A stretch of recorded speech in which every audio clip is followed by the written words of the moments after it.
Derrière son sourire renaissant, il y a des fils qui font bouger des intérêts qui vont au-delà de la princesse.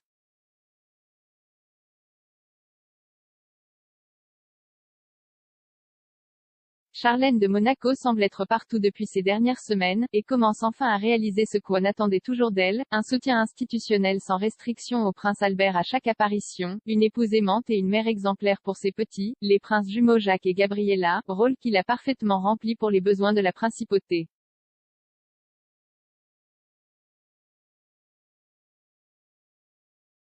À première vue, il semble que cela ait été un triomphe partagé, l'institutionnalité gagne, la famille Grimaldi gagne, mais la princesse blessée gagne-t-elle quelque chose?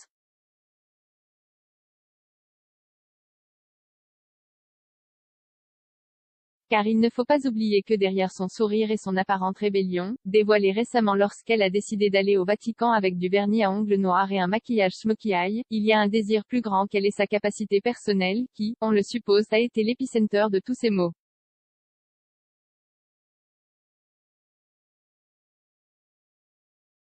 Celle qui devient une sorte de Grace Kelly qui renaît.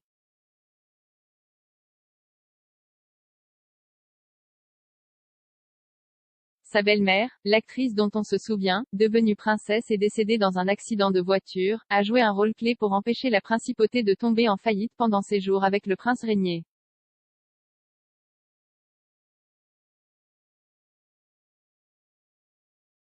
Sa beauté, son allure et son don pour les relations publiques dont on se souvient encore, en plus de ses puissants contacts à Hollywood, ont été la clé pour attirer des millionnaires scintillants, à force de jeux de hasard, de bals fréquentés par la jet-set internationale, de luxe et de déchets qui, dans quelques années ont relancé l'économie de cette nation minuscule mais financièrement puissante.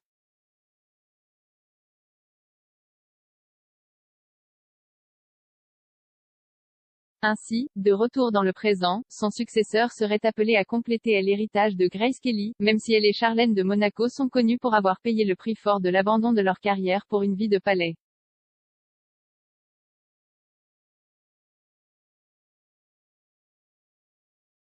Ce que personne ne raconte au palais, c'est que la Nord-américaine a également souffert d'une profonde dépression dans ses premières années de mariage en apprenant à aimer son mari, même si, contrairement à Charlène de Monaco, elle n'a jamais négligé ses devoirs de représentation et a su se cacher sa décadence à l'interne.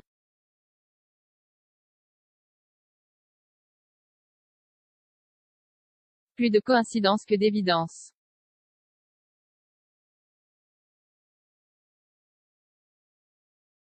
Une partie de ce que ni la famille Grimaldi ni la cour monégasque ne semblent comprendre, c'est que les deux femmes ont de nombreux points communs, mais aussi de nombreux points qui les séparent.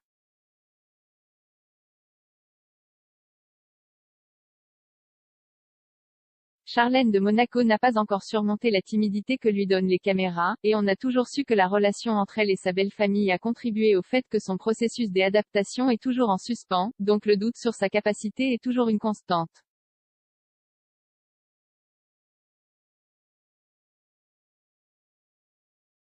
Combien de plus la princesse peut-elle donner? Quand trouvera-t-il sa place en principauté? Ou peut-être pourrait-on se demander s'il pourra un jour y parvenir selon ses propres conditions ou celles qui marquent sa capacité à se mettre à la place d'une figure qui ne lui appartient pas.